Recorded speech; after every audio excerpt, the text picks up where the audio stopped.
щедрый, и нас возвел Иси от враг смертных. Весь Адам ликует и радуется Его, вкупе же и пророцы с патриархи воспевают непрестанно божественную державу власти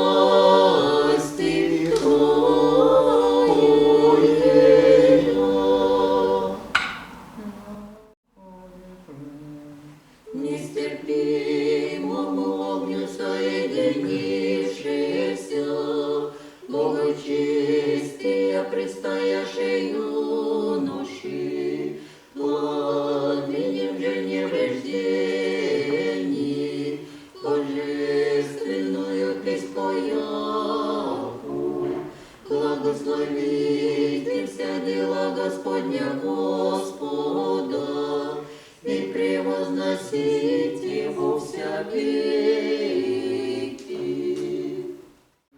Новое чудо и боголепное, и величественную любовь затворенную, яви проходит Господь на входе, и Платону